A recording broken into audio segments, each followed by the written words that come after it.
Hi, I'm Jeff Apodaca. Eric Strauss. And welcome to Let's Meet in the Happy Middle. New Year. Happy New Year. Happy I New know Year we to were you. off for a Yep. couple weeks. I hope the audience liked some of our reruns. Yep, we had a good time.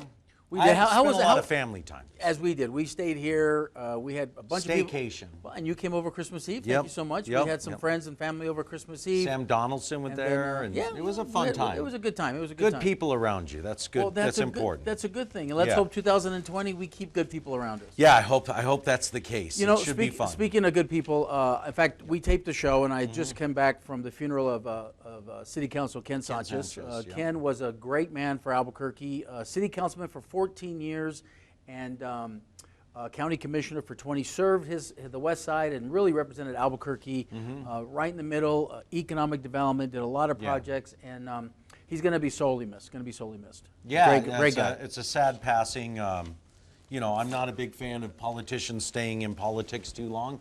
I don't think it was ever designed to be a career field, but God rest his soul and prayers for his family. We'd probably agree with that. And I think, but you know, the thing about Ken is he not only represented his district, District 1, the West Side, but he actually worked with the other city councils. And whether you're Republican or Democrat, he worked really hard to make sure. Politicians had the ability to reach across the aisle. Whether that's happening modern day, probably not. In fact, you know, I talked to Mayor Keller. I was with Brooke Passan this week because Friday night they sworn in the new city councilman. So Brooke and everybody, we were there for that. Exciting. And everybody talked about how they went to Ken, and Ken was the common sense, voice of region, go-to guy to kind of put everything together. So he will be missed on the city council. Yes, and bless his heart. I was going to talk about the plastic bag ban.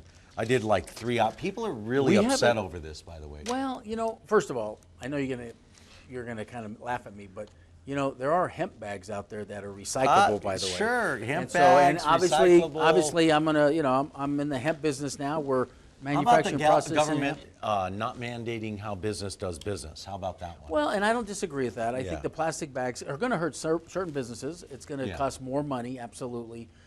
We haven't seen it yet. I've gone to a couple of stores, so maybe the stores I've gone to aren't, because it's just city. It's just Albuquerque, I'll tell you what I got. But it's just Albuquerque, right? Yeah. Right. I went to Smith's and I got what used to be the vilified and evil paper bag. Right. And the guy looked at me and I said, I'll take the paper bag. He goes, do you want to buy a reusable bag for 50 cents, $1, whatever? I'm like, no. Jackie, I'll take that paper bag and kill some more trees. Thank you, City of Albuquerque. Okay, well, first of all, those paper bags are recyclable, so chances are they're not killing any trees. What did they make it with? No, and so eventually, irresponsible citizens won't recycle them like they're supposed to, which was happening already when we banned paper bags in the first place. I'm more for your hemp bags, to be honest with you. I'd be in on hemp bags. Recyclable. Yeah. And hemp straws. Hemp straws. Everything. Hemp everything. I'm telling you. It seems to be in everything. New Mexico, it's going to be the new product. It's going to be, I mean, it's in everything. I went to Marshall's and it's in everything. One of the other things, because we've talked about education, and you're a school teacher here, and I just happened to see Jacob Candelaria, who's a state senator from the West Side. He actually posted the other day that he actually went to the superintendent, Raquel Reedy, and APS, and asked for a breakout of the budget, the extra budget that the legislators gave him last year, and APS has refused. The state senator, who, by the way, who's on finance, has refused. There it is. There's his Facebook post. Read that for him. And APS, well, he basically has requested 3 times. So if you guys look for Candelaria for New Mexico or Jacob Candelaria on Facebook, go to his post. He's asked Albuquerque Public Schools 3 times. And how did you spend the money? How did you spend the money? Public money that they actually spent. And I like Jacob, and I actually posted because we have gone to APS before, and we've done IPRA requests to try and get information, and they've denied us. And by state law, they have to give that information. Public Records Act? Yeah. No, we filed it. They basically told us they didn't have the records. When by PED regulations, they're supposed to, by the way. Reedy's retiring anyways. You think? I know. Yeah. I mean, I think she's just letting it go. And I like Raquel. Well, I hope they hire from within. Is my hope on the next. Okay, but Raquel was within. Correct, and I think she's done a better job than the half outsiders. of the outsiders that came in. We really missed the boat with Linda Sink. Linda Sink should have been the next superintendent. I didn't know her. I don't know. She was phenomenal. She was principal of Cibola. She was principal of Albuquerque High. They put her as the acting superintendent, and then brought in Winston Brooks in some compromise hire which was a travesty to APS, the district. She can run a school district, and they should have just. Now, is she retired now? Should have taken. Yeah, I think she's a consultant now. Right. So, final topic are the record number of murders. 82 murders. We got up to 82. There were four. There were four Christmas, New Year's Eve, right? This is why I don't like politicians staying in too long, because the real issue is this. As all of these guys sit there and tout their accomplishments, and you look at the working man dealing with 82 murders, our burglaries are out of control, the crime rate's out of control, we're a sanctuary city, all of these liberal policies, your blue Democrats have run this state into the ground, record murders, and nobody accountable. What politician up there, incumbent, will lose their job? I mean, I can't argue this point because we see violent crime continuing in Albuquerque. Continuing to rise. It's an issue, I agree. And you can't tell me it's not gang related here in Albuquerque. I think probably half of a lot of these shootings, which red flag laws aren't going to prevent, by the way, because criminals don't follow the laws. Well, which and we'll I think part of it, we're going to talk about that. We're going to talk about 2 about already for 2020, by the way. So what pace? If we keep one murder, it's what, January 7th? We're going to be talking about. We have Fred, Nathan, and Paul Gessing on from Think New Mexico and Rio Grande Foundation. We're going to be talking to them about the 30-day session. I know on the call sheet for the governor, because that's how it has to work for the 30-day session, they have redoing the parole catch and release issue that we're having. So hopefully, the legislators will looking at the laws. There's an article today in the Journal as well. Right. No, I think it's important. Well overdue, by the way. But hey, New Mexico, look, we're going to get into it today. But don't forget, you can follow us on social media. We're Facebook Live. Every episode on YouTube, by the way. On YouTube, which I went to it, and they're phenomenal. They're organized. You can find it on Facebook on Let's Meet in the Middle. On YouTube, it's Let's Meet in the Middle, New Mexico.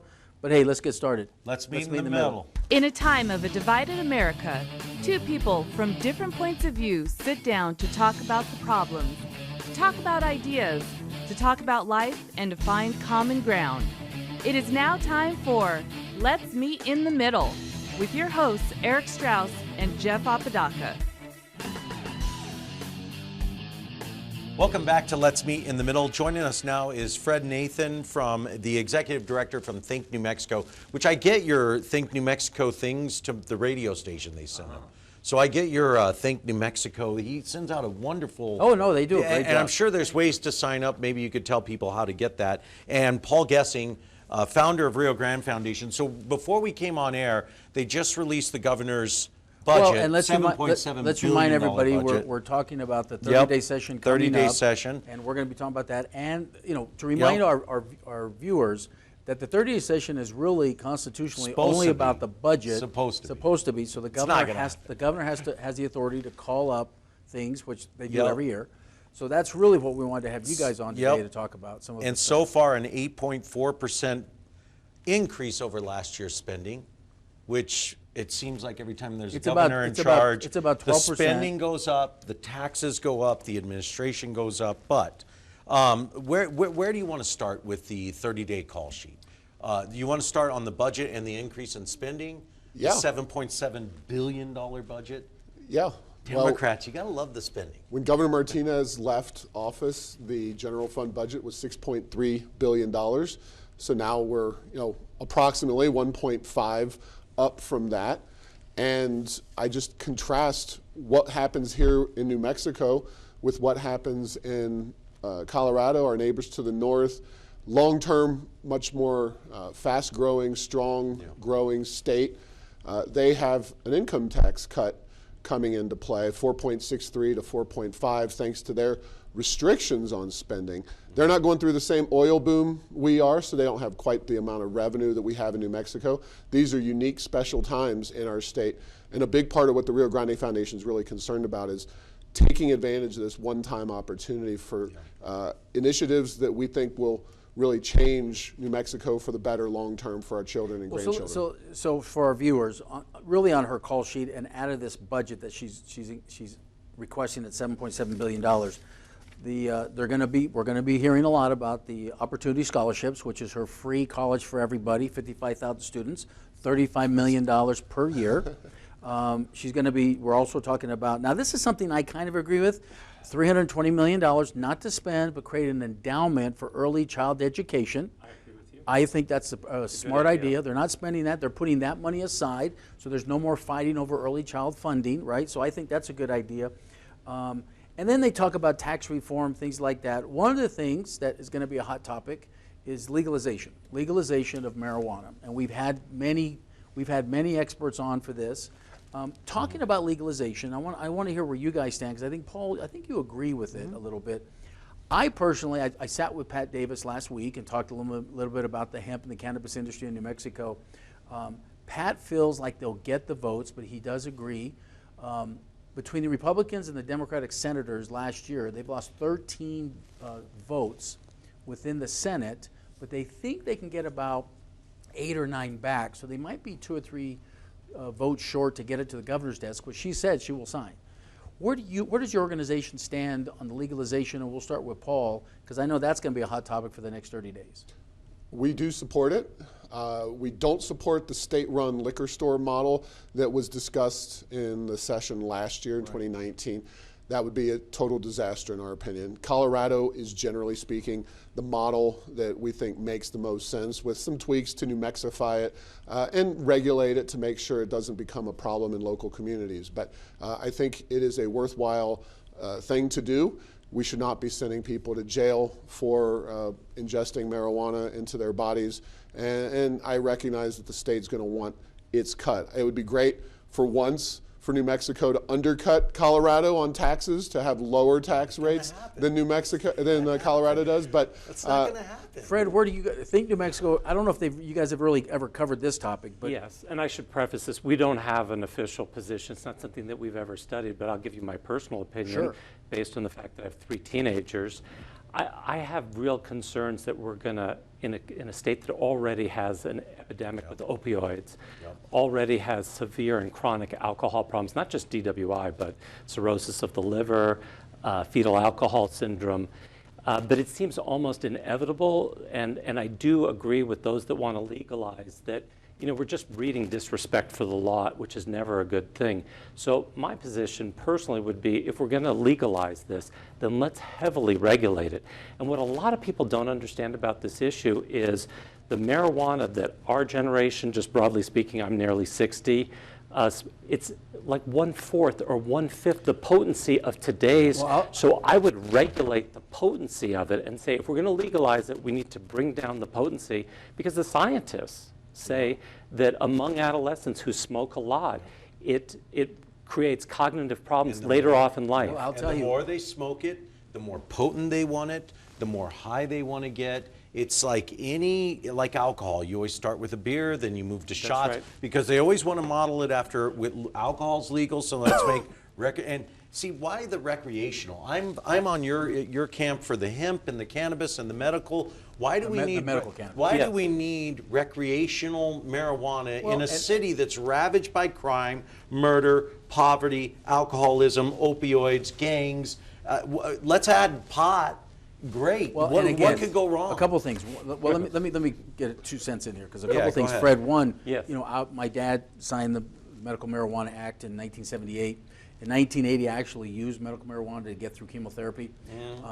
Experts are telling me today, and this is where I agree with you guys, is the marijuana I was smoking going through chemo was probably 17, maybe 20% THC, and today it's as high as 70 to 77%. Right. So we see the medical benefits of it. On the other side, legalization, it just, again, when you look on the criminal element of it, first of all, I think it helps opiate addiction. I think it helps that side of it. So I think we'll see that go down with legalization. Number 2, it takes the criminal element and the gang element completely out of it, as long as we don't overtax it. Because the gangs they're gonna traffic opioids and the heroin and the meth. So just all you're doing is taking a fraction of what's illegal, and you're taking a fraction of the illegal drugs away from their palette of illegality. It's like it makes no sense. And also in California just did this, and the black market was almost unaffected. Yeah. So we shouldn't kid ourselves. And they're up in the mountains growing it illegally. The problem with California is they've limited retail space to sell it. So there's a major demand, and so that's right. They've actually created a bigger black market because they legalized it, but then they've limited retail stores, so the demand's not keeping up with the supply side of it. So that's creating a much bigger area. But let's get to another topic, because first of all, I think I personally, I hope I'm wrong, but I personally don't think they're going to find delays not to get it through, and I don't think they're going to fast track it. So I don't think legalization is going to happen this year. Personally, I hope I'm wrong. Pat Davis feels they're going to get the votes to get it through. The only Republicans you had voting for it were the state-run model. That's the Republicans that would have voted for that. They took that off the table. I don't see it making through this session, especially in a 30-day. I don't know what this has to do with it. Well, I guess because the economics of marijuana. Well, let's talk about something else. We're going to get drunk on pot money. One of the other thing on the call sheet is her opportunity scholarships, free college. Horrible idea. Think New Mexico, have you guys looked at this? Have you thought about this? Horrible idea. We haven't, but we've been tangentially involved because we've been working on the lottery scholarships. And there's a lot in the lottery scholarships, a lot of history that can inform this. So when they first did it, they made it available to everybody. And you did have some people that shouldn't have gone to college were going to college, partying on the state dime. And so if we're going to do this, we need to be smart about making sure that we give it to those kids who are most likely to be successful in college. There's no plan for it. That's the thing. Right. She rolls out FREE, and there's no plan. So if I don't take the ACT, do I still get it? What if I want to go back to my PhD and get an FREE, free college? Wouldn't it make sense to spend on people working, gainfully employed, and saying, now if you want to go get your master's degree, I could see spending on that. But a 1.8 kid that didn't want to even go to high school, suddenly you're going to give them free college? No, and one of the things... And look at the history of this real quick. What was the history you found, so the viewing public knows, with the free lottery scholarship money? What happened within the first 6 months? Well, many kids have gotten through on lottery scholarships. There's a lot of success stories. A lot of people actually in the legislature, and some people in my office. So we don't know it works, but too many dropped out along the way, second year, third year even. Even first year, there was a 60% and higher that's the biggest, rate the biggest for the free kids. Yeah. Well, and I was on the I was on UNM's educational board, and we saw between freshman and sophomore years a 43% dropout. But Paul, oversized classrooms. Paul, go ahead. Look, I think there's at least three of us. Paul, where do you guys stand on this? Is this something you think is a good idea for New Mexico? Where's the Rio Grande stand on? No, we're not big fans of this. First and foremost, I agree with Fred, and the history of the lottery scholarship is worth studying. It's not going to, this new program is not going to solve any problem that wasn't originally attempted by the lottery scholarship. We need to address our K-12 system so that the students are prepared, not remediating their failed high school experience in college. We need to have a job market and an economy in this state that's worth young people sticking around once they do get the college degree, that we're not training the future workforces of Texas and Arizona and Colorado, et cetera. Of course, price inflation is kind of at the heart of the experience with the lottery scholarship, is you get this new pot of money at the higher ed level. My biggest concern is, well, Fred, I remember calling you when I first announced. You either told my mom or you told somebody like, "Ooh, I like Jeff's plan." And I think at the time, New Mexico was looking at higher education and the waste within higher education. And we had found close to $250 million of waste at higher education. So I've kind of said, if we can streamline the university system and have a scholarship type of program, but also include training programs, after-school programs that we have cut from high schools, and create pathways for our children, because let's be very frank. Not every kid wants to go to college. Not every kid has to go to college. Or should go to college. We're short. For our viewers, we're short 3,000 trade skill positions in New Mexico today. That's driving our construction costs up. I sit on a board at Yes Housing. Our construction costs going up on a project we're doing on the west side, almost 30%. In 12 months because of construction costs, only because we just don't have enough workers. Don't have the supply. And name one state where there isn't these programs where if you increase the amount of funding for scholarships, guess what else increases? Tuition costs, shocker alert, every time. And college presidents themselves say this is a bad idea. Why aren't we listening to the people that run the universities? I saw that. That was surprising. Most president, and Well, again, because they're at the grassroots. They know that when you overstuff college classes with kids who don't want to be there, are there because it's FREE free and not something they EARNED, right? Okay, you're using this. So free and earned is, well, that's how the governor rolled it out. It was one of the worst press conferences I have ever seen in my life. Anyway, So one of the things I don't know if they're going to have time to get through, and I don't know, it's not on your guys' agenda, but I know we've always talked about it, is they are going to look at the parole reform, and I think that's real important because the judges are just going to argue with each other whose fault is it against the DAs or not, but it has to be solved. Well, and now the Supreme Court's meeting, and they're forming a committee to review pretrial detention rules, which, in my opinion, whatever they have right now, you don't even need to review it. Just wad it up, file 13 it, and they need to come up with more stringent pretrial rules where the judges say the judges are blaming the rules. We know this. Remember this? Again, 43% of the judges are blaming the rules. 57% of the judges are keeping them all in. So, but hey, anyway, that's what's on the governor's call, right? And so we'll be talking a little bit about that. But we're going to come back after this because we're going to go to Think New Mexico's agenda. Just so our viewers, you guys have an agenda. You lobby and you press this agenda on behalf of New Mexicans, and that's what your organizations do. So we're going to get into that. But don't forget, you can follow us on Let's Meet in the Middle. Well, we're going to get into that. Don't forget, we're going to follow you can follow us live at Facebook on Let's Meet in the Middle. And you can also follow Eric on House of Strauss, Democrats for Democracy. One House Strauss on Twitter. One House Strauss on Twitter. Anyway, hey, New Mexico, we'll be back right after this. Thank you, Indigo Mortgage. And Ben Lucero does a great job on mortgages. Fabulous. We'll be back right after this. Find us on Facebook at Let's Meet in the Middle, or you can email us at meetinthemiddlenm@gmail.com. I'm Ben Lucero, president and owner of Indigo Mortgage. We are a locally owned and operated mortgage company right here in New Mexico. This means your loan officers and processors are right here to serve you. Indigo Mortgage offers better rates and terms than that of big banks and out-of-state lenders. Our mortgage divisions include residential, commercial, construction, reverse mortgages, and VA mortgage loans. Let us serve you with an exemplary level of care. Indigo Mortgage, because nobody cares more about your mortgage loan. Welcome back to Let's Meet in the Middle. Jeff Apodaca, Eric Strauss joining us again. We are covering your guys' kind of 30-day call sheet for the governor's 30-day session. And I wanted to get in with Fred and Paul the repeal on double tax on Social Security and why you feel like Social Security is getting double taxed. And then maybe we can segue to kind of you guys' sweet spot, and that's the gross receipts tax as well. Well, keep in mind, Think New Mexico sits an agenda, and so does Rio Grande sits an agenda. And this is, Fred, this is one of your big points this year.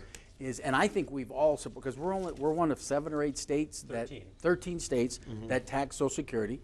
Right. I actually on the campaign trail, I said we should not tax any retirement funds at all. Why would you?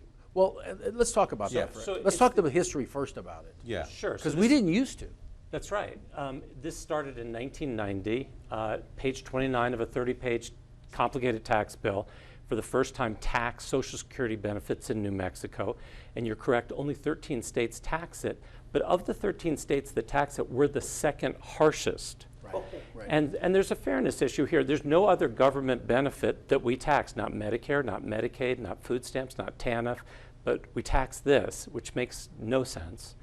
And in a state where about 80% of New Mexicans have $10,000 or less saved for retirement, this is the single most immediate and impactful thing we can do to help those people. And we just learned this week that about 11% of households led by grandparents are raising grandchildren. Right.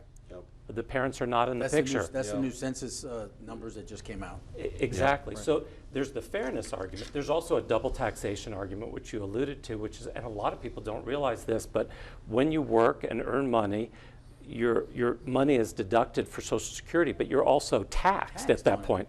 Right. Now you're taxed again, at least for the last 3 decades, on the benefits on the other end, and just counterproductive. The other part of this is economic development. The ARP points out that seniors, about when they spend their Social Security benefits, that goes around 1.71% again.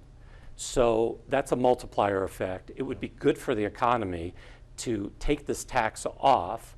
Then there's the whole issue that all these magazines, Kiplinger's and so forth, they annually do a study on which states are the best to retire to and which states are the worst. We're consistently on the worst. And the number one fact that they point out is that we have the second harshest tax on Social Security, and one of only 13 states. Well, you know, it's funny because back in everybody always goes back in the 50s, you know, Phoenix, Denver, and Albuquerque were all about the same size, and what happened. And Arizona aggressively marketed themselves as a retirement community because retired people spend 85, 90% of the money into the economy, and that helped drive their economy early on in their stages. Paul, on your guys' side, Rio Grande, what are you seeing from that? Because I've been saying all along, retirement funds should never be taxed in any state. What do you guys stand on this? Yeah, we support what Fred's doing here with regard to Social Security taxes. We think some other priorities in terms of tax reform that we can talk about later should be just as high, if not higher. But there's plenty of money in the budget. There's plenty of room for multiple types of tax cuts, tax reform. The gross receipts tax is what we're looking at, but we've signed on to Fred's effort. We support his agenda on this particular issue. It is definitely time, given the scope of New Mexico's surplus, that we should be cutting some taxes. Doesn't mean we're going to, use all of the surplus revenue for tax cuts, but it is definitely time for some tax relief for New Mexico. Speaking of that, how many? Real quick, Jeff. I'm sorry. How many tax reform, tax cuts do you think we'll see in this 30-day session? I'm going to call out a magic number: none. Because every time there's a Democrat in charge, all that happens is taxes go up. Well, the tax so reform, there you go. Well, we'll talk about that too. But I actually am more optimistic than Eric. I am hopeful that there will be two. Yes. I agree with Eric. I agree with Eric that 2019, last session, with the $1 billion surplus, with everything that happened, there's no reason to raise taxes. Right. I'm hopeful that we'll see gross receipts tax reform. And there is talk about it. There's very serious talk about that. Like about and Social Security tax. I think if we get those. It'll die in committee, but go ahead. Well, here's the good news. I mean, Democrat and Republican senators and House members are putting in bills to repeal the Social Security tax or to reduce it. Right. So there definitely will be at least one, and I think Paul's right, there'll be two, because somebody's going to do something on GRT, which would be germane. Speaker Egolf is talking about that. Yeah, the Speaker's talking about that. And I know Jason Harper, so it's Jason Harper's a Republican legislator from here in Rio Rancho. So we've got bipartisan agreements, at least to an extent, on both of these priorities. This is something that needs to happen now. I was not aware that it's 11%. I knew they were taxing Social Security. I had no idea it's that high. And the problem, that's egregious. And at the end of the show, we're going to talk about the legislative session and the format of it. But Fred, you guys are also talking about the private retirement investment accounts. Yes. Explain to our audience a little bit about that. Yeah, thanks for bringing that up. So in the private sector, only 40% of workers in New Mexico have access to a private personal retirement account. That's last in the country. Nobody's doing great. Minnesota's first. They have 60%. And obviously the reason in New Mexico that we're at the bottom is we have smaller businesses. They're just trying to keep the doors open and so forth. And so this is a great way. Essentially, it's like the 529 plan, which your viewers may be aware of, which is where the state makes it easy for people to save for their college retirement. This is the same concept. It would be overseen by the state, but paid for by the participants themselves. They would have about less than 1% deducted to pay advisory fees and to pay the state to hire a company like Fidelity to make these accounts available. But the most important thing is it would be voluntary. Voluntary for the businesses, and just take that burden away from them, and they don't have to match, they just have to sign up their employees. The most exciting thing about this is that behavioral economists will tell you people are 15 times more likely to save by automatic payroll deduction. And that's all that you do. You turn over your employees essentially and say sign them up, and they can opt out if they don't want to do it. And I have a small company now, and we're hiring more and more people, and we're having conversations about this, but it is very difficult for a brand new startup with small employees when you're not making any money yet. Right. And then when you talk to, I think you said it the best, some of the progressive side of my party has argued with me because on the tax reform portion of it, I'm trying to remind people small businesses is maybe a 6, 8, 10% profit margin. They don't make a lot of money. Yep. It's the big businesses that they hear about those profit margins. So I think it's a great idea. I mean, you guys are pushing it, but I don't see it on the call sheet. Do you think it's even going to get addressed this time around? I think it's going to get, we met with the governor's office. They seemed open to it. We've got AARP supporting it. And I think it'll make it onto the call. And I think it's, frankly, a great idea. When you think about the wealth disparity in this country, really what it is about half the country is invested in the stock market, usually through their personal retirement account, and half isn't. Stock market went up 30% last year. On average, since 1920, it's been up, on average, about 10%. Bank accounts, about 2%. That's why we have this, you know, all these economists are so mystified. That's, if we could get 100% of private sector workers into these personal retirement accounts, I think we could reduce some of that wealth disparity that we see across society. Paul, where does Rio Grande stand on this? We're not actively supporting, nor are we opposing this kind of policy. The kind of issue we have, we're pretty hardcore libertarian on a lot of these things, and there is some government spending, kind of a government program that would have to be set up, and that's something that we're not necessarily willing to jump on board with. But Fred's points are absolutely spot on. It's great to get people involved in the markets and in investing in their retirements. And about the inequality issue, it's absolutely a real problem, because the people who are making it, the people who are doing very well in this economy, are involved in the stock market, because we've seen such great gains out of that. Well, but that's also, but my issue too with the government getting involved in this, you know, pushing retirement, like this is something you should be doing as an individual, a free American. You have every ability to open up a 403B, you know, you can open up your retirement accounts.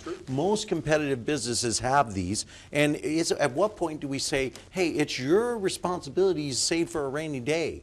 You know, like, and quit buying. You know, we have that Social Security program that Fred's talking about, and if we reformed at the federal level Social Security to do private accounts, that would be a much better situation, in my opinion. We're here in New Mexico; we can't solve that problem. But I think that's not going to. But again, it's not really a government-run program. It's just a government infrastructure put together by the private sector. That's exactly right. Don't get hung up on the government, because the participants are the ones that are ultimately subsidizing it, the same as the 529 plan.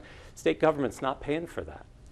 As long as they're not mandating, and a business, it doesn't pile more paperwork on a business, because that's one of the big roadblocks that people don't talk about enough in terms of entrepreneurship, in terms of opening up a company, is all those forms and documents. And I got one right here that's just another one that comes, they come all the time with this stuff. Well, no, but talking about Social Security, look, I think Social Security is a great program. The issue is that the federal government, our legislators at the federal level, have literally taken $2.7 trillion out of the Social Security pool. So in reality, the taxpayer has taken their own money out of the money that we've paid into this because of the Congress at the federal level.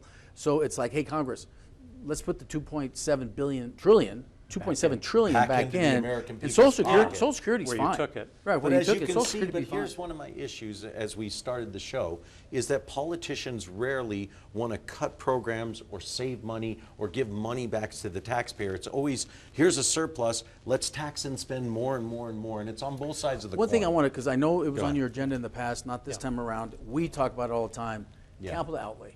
And it's not that we're against capital outlay, it's the way we kind of process this and do it. And then they just released the governor's capital outlay call. Governor Lujan Grisham, her 3% is on there, because you can see where it's sponsored. Anonymous, across the board, every place else.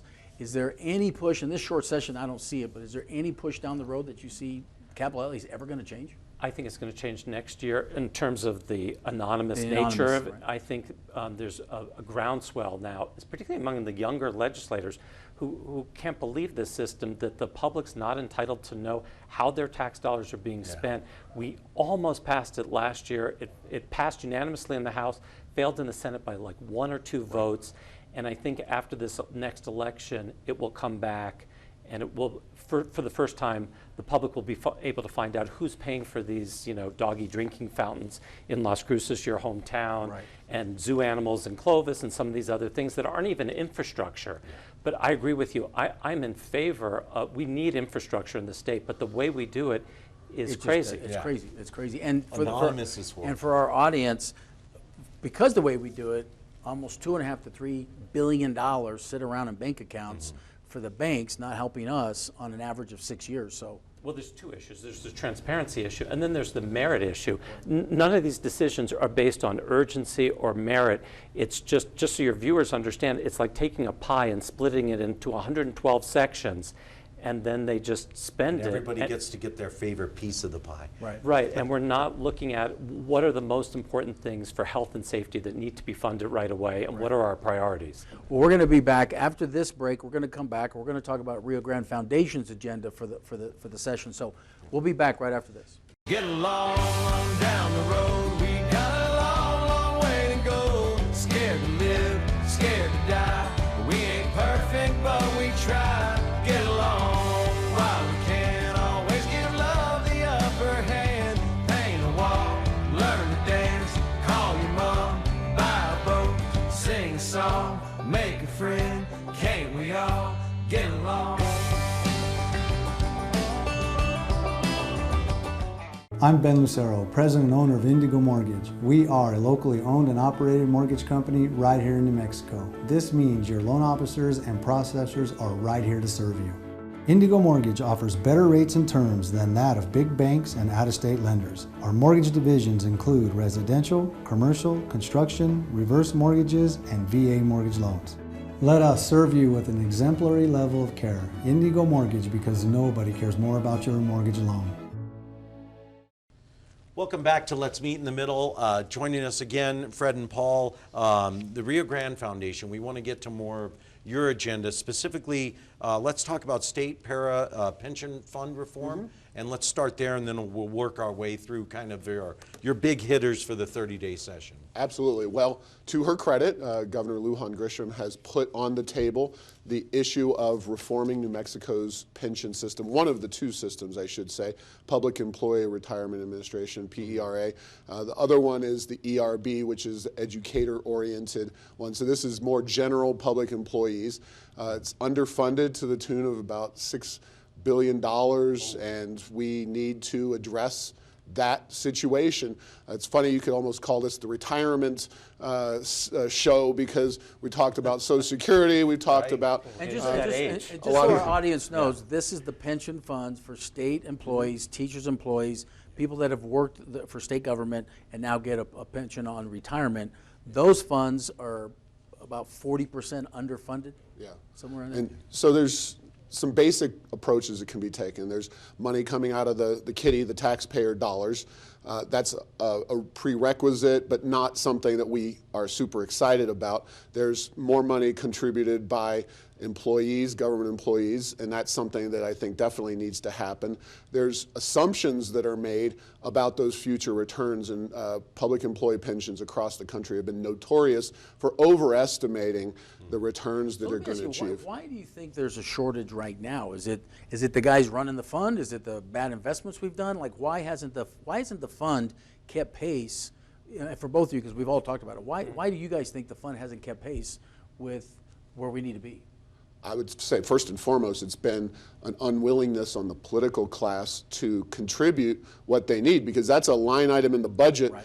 And it's not really exciting for a politician today to actually have the check written that's going to go to some government employee that's retiring in 5, 10, 25 years, whatever it might be. That's the first and foremost issue. The assumptions being made and the aggressiveness, assuming we're going to get 8.5% every year on these pension programs, it just doesn't happen, especially the way they have to invest. You and I can do that. They invest very conservatively. Right, because they have it's not just, we're, 30s, 40s, 50s, whatever. We know one person is going to retire in 20 years, but they're dealing with a whole pool of people, so they have to keep that money a lot more liquid and have it ready to go. They can't endure a 5-10 year down period with that money. They need it available pretty quickly. Now, let's face it too, the teachers are getting older.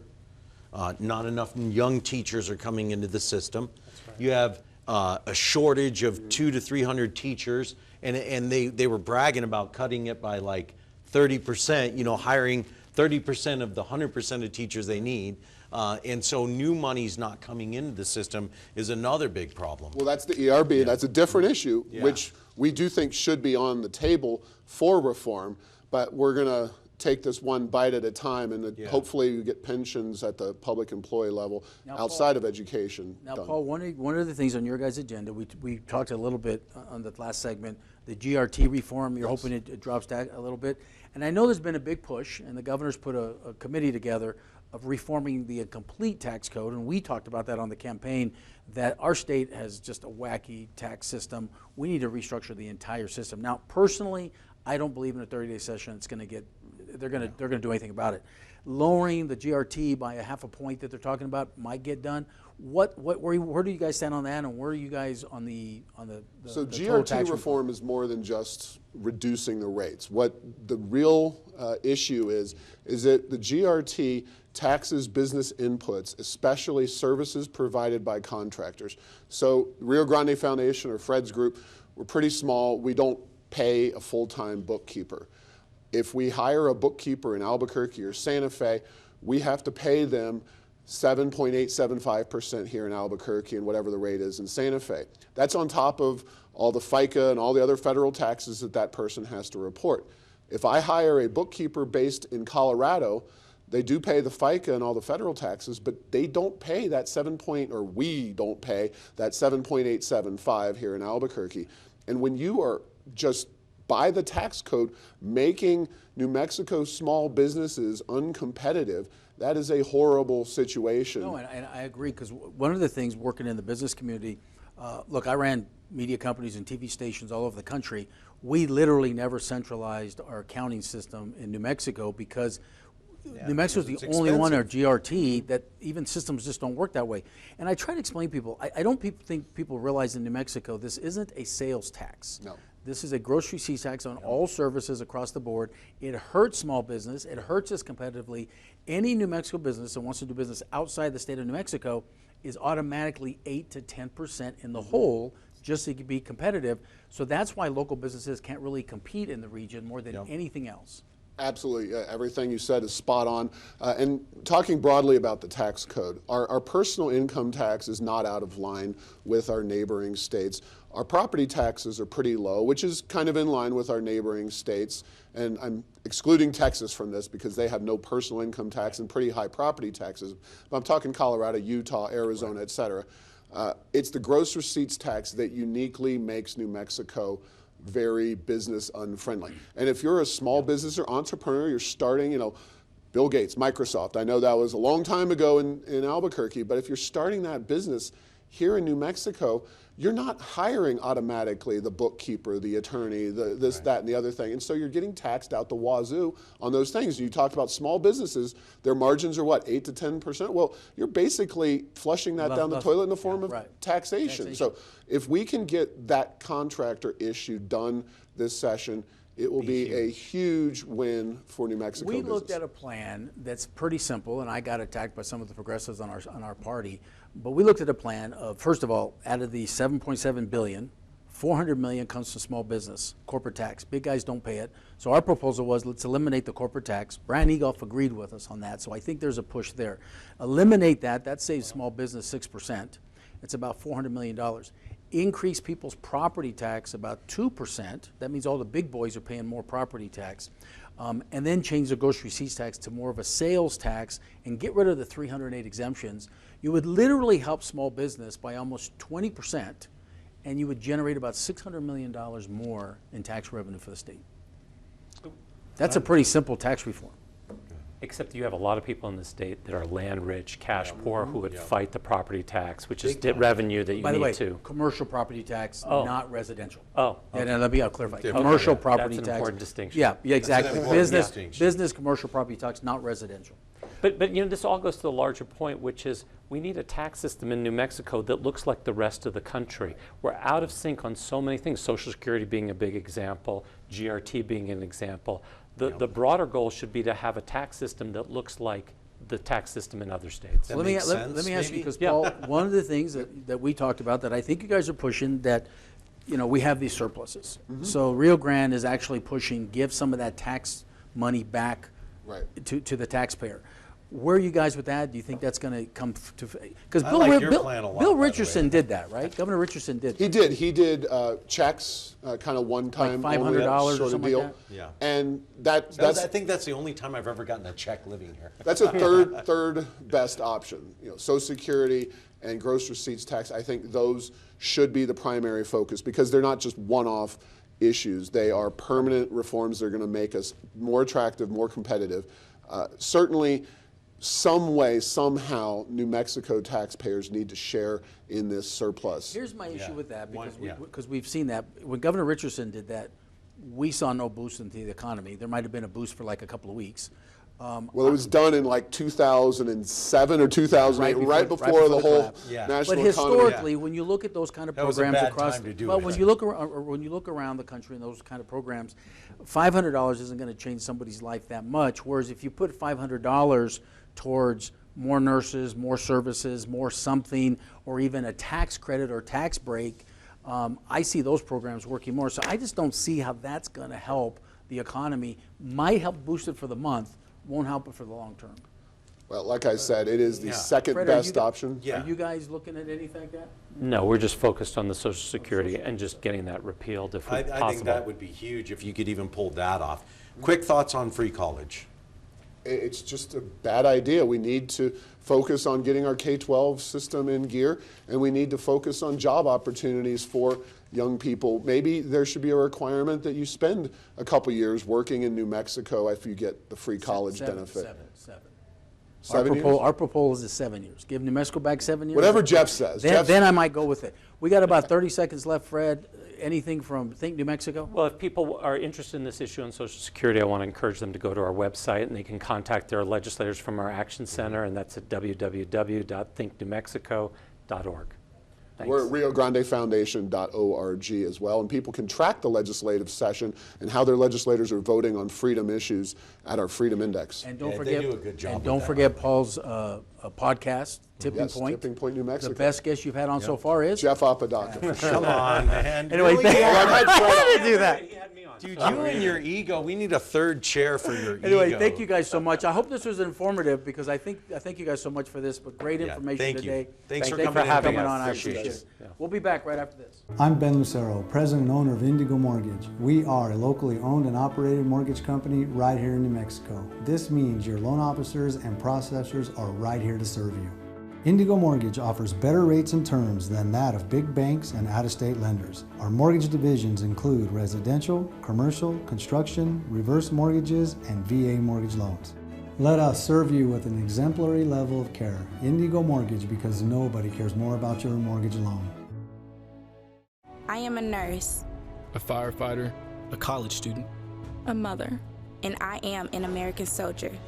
I will always be ready for every storm and disaster that threatens my community. I will always be there to protect my neighbors, my family, and my country. We are the Army National Guard. We are the Army National Guard. We are the Army National Guard. Visit nationalguard.com to learn more about part-time service. Welcome back to Let's Meet in the Middle. Jeff, let's start with you on some takeaways. I want to do a better job of kind of summarizing the show for our viewers because I had a lot of epiphanies. That's why I know it's a good show. Well, and I want, more importantly, we've got a lot of information today. Yeah. But if you go to thinknewmexico.org or riograndefoundation.org, you can see a lot of the stuff we talked about. And then look, we put our show on YouTube. We put our show on Facebook Live, so you can always see that too. But here's the takeaway. Every episode, by the way. Right. And they look really good. No, they're good. They're good. Go ahead. But here's the takeaway, because I think Fred's group and Paul's group, what they do is they go and they lobby all year long, and this is this 30-day session. Now, just so everybody understands, the 30-day session, constitutionally, it's only supposed to go in and approve the budget and move on. Which is not going to happen. Well, the governor has the authority to do the call sheet. So a couple of things. One, we talked about this on our campaign. The governor wants a 4% annual raise for teachers, but I think we should take it a step further. For all state employees, we should be giving raises. So I agree with that on her $7.7 billion budget.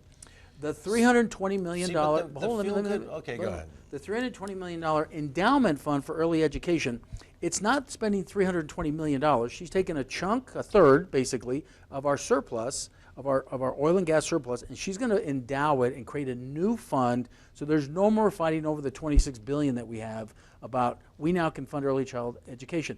I think that's extremely important. And then I think we agree on the opportunity fund for free college. All of us, even our guests, thought it was a bad idea. I do like repealing, and we've been saying this the whole time. But this is what I get nervous about. Let me stop you there for a second. In terms of an opportunity fund and telling kids free college, where's any kind of merit-based system on that? So if I'm a kid who's a slacker in high school, what message am I hearing if it's college? No, I'm being honest with you. I don't disagree. Common sense again. What message am I hearing if it's free college? See, by the way, that's what the message she sends, right? And by the way, here's a better plan. Let's put $35 million into a endowment fund. And look, we need doctors. We need nurses. Absolutely. We need Make teachers. a 7-year commitment to be a doctor in New Mexico. Go to one of our schools, get educated, Yep. even do your residency somewhere else, come back and work for us for 7 years, we'll refund you all that money. We have a program like that at UNM where we can, if you want to be a doctor, you can sign a commitment to be a doctor in New Mexico and they'll pay for your tuition, but it's not as good as it should be. It's not as good as it should be, and we only take 102 students. Correct. So we also need to increase that across the board. But we also... my big takeaway on this one, I'll tell you the big epiphany I had. I had no idea that we are at 11% tax on Social Security. That's egregious. Oh, see, I thought you knew that. It's ridiculous. It's ridiculous. But if you're, this is what drives me nuts about New Mexico. By the way, let me remind everybody. That's 4 to 7% you've been paying in your entire life. It's a double tax. So if you add that up, it's 18%. Yeah. Okay. So look, if you're an elderly Democratic voter, and the Democrats don't get this off the table, why would you vote for them again? If they're taking 11% of your money off the top, money that you've already earned, because I'm not against Social Security. You're paying into the system. When you reach Social Security age, you should get the money back, and no one should be taxing you on the money that you got taxed on already. Let's talk Social Security. Okay. I think our audience needs to know, and this is where the U.S. senators and our Congress people come in and act. U.S. Congress, over the years, didn't happen last year, they have literally stolen, because I say stolen, $2.7 trillion out of Social Security. And I tried to explain to someone the other day, when Al Gore was running for president, he'd always joke about, we put funding in there, we're going to close the box, lock the key and throw away the key. Yeah. That's what he was talking about. He was like, we're done taking money out of Social Security. I'm Al Gore, I invented the internet. He did, by the way. I know, that's a whole different story. But my point is this is another way, and our retired community, they spend 83% of our money into the economy every day. So we can meet in the middle on getting rid of taxing Social Security. Absolutely. I think even our guest agreed with that. I want to meet in the middle about just lowering taxes in general. I cannot stand the bloated, swollen government, another 8.4% increase in spending. When are we ever going to shore the dam up, say enough, and start tightening the budget? Here's something we didn't talk about with our guests, and I wanted to get to it, but we ran out of time. But look, let's be very frank here. We have a volunteer legislators. You get what you pay for in anything you do. It would cost us about $6 million versus a $7.2 billion budget. That's nothing. To basically pay these legislators and serve all year long with a full staff and be in session 180 days out of the year instead of this 30 to 60 days. I'll agree with that with term limits. I'm okay with that with term limits. So if you want to come to the middle on that, I'm fine. Spend your $6 million, get a staff, but then you get 2 terms and you're done. None of this, I'm going to die in the roundhouse. I'm okay with 12 years. It takes a couple of years. Man, that's the representative, too long. No, it takes a couple of years. And I think what's going to happen is 2 terms, out the door you go. 12-year term. 12 years. You could go. You'd be up. You're telling me after 2 terms, you can't find someone to take their place? The way the legislature works, and by the way, going into the system, it's a little tricky. You know, being there for 12 years, I think that's enough. I think 12 years is too much. I think we're going to have to come down. Okay. I'll give you 7, 10, 8, 10. No, it's not gonna. By the way, it's too long. Would it be easy if it was just us that we could make those decisions? Why don't we just take over the world? But hey, don't forget, we'll be back after this. But don't forget Indigo. Don't forget Indigo Mortgage. Ben Lucero does a great job. Make sure you go get a mortgage from him. And veterans, he does a great VA program absolutely. there. And don't forget, you can follow us at Twitter at Let's Meet in the Middle, Facebook Live. Every episode on YouTube, by the way. We'll be back right after this. If you want to improve your reading skills, don't feel like you're alone. Thousands of us in northern New Mexico can't read or write. I used to be just like you. And today, I not only read and write, I write movies like Blood In, Blood Out. Call the New Mexico Coalition for Literacy today, please, at 1-800-233-7587. Get that tutor, learn how to read and write, and open up a whole new life for yourself. Paid for by the New Mexico Coalition for Literacy and aired in cooperation with this station. Right here in New Mexico. This means your loan officers and processors are right here to serve you. Indigo Mortgage offers better rates and terms than that of big banks and out-of-state lenders. Our mortgage divisions include residential, commercial, construction, reverse mortgages, and VA mortgage loans. Let us serve you with an exemplary level of care. Indigo Mortgage, because nobody cares more about your mortgage loan. Welcome back to Let's Meet in the Middle. Again, you can follow us on Facebook. Well, we got a Twitter question well, you too. know, and why don't we take that? Well, and I got a call the other day saying, Jeff, why are you always on your computer? Well, I want to remind people, I'm kind of the guy doing Facebook Live. I'm kind of trying to interact. But one of the questions was, if you get free college, you know, what would be your GPA? Again, I'm a 3.0 guy. Well, I'm just against it. So I don't think there's. I'm a 3.0 guy. So, and my point, I don't believe in giving away free money if you don't earn it. Right. So. Have you ever done that with your kids? What? Like you just. No, they got to do chores for their money. So how are you against my plan? Here's the funny thing. We're taking. Okay, so if you just give kids free money.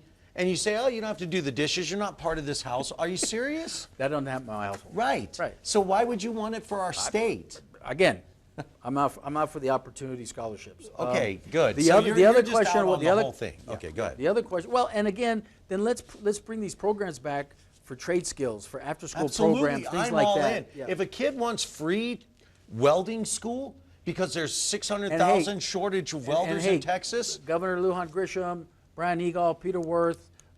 You guys are listening to us. Look, man, you know, I'm okay refunding them if they're going to go into the trades, nursing, teaching, doctors. Those are professions we need today. Then we'll pay back. The other question. I'm fine with FREE. The other question. Because then you're a functioning member of the community. The other question we got today was about cannabis and why don't you think it's going to pass? I just don't think they have the votes there, and I hope I'm wrong. I just don't think they have the votes there. I don't think it should pass. So I'm happy if it doesn't. And I don't think we need recreational marijuana. And I think the Republicans screwed up have a shot at passing it and will get support if it's a run government program, which I think a lot of people are against, by the way.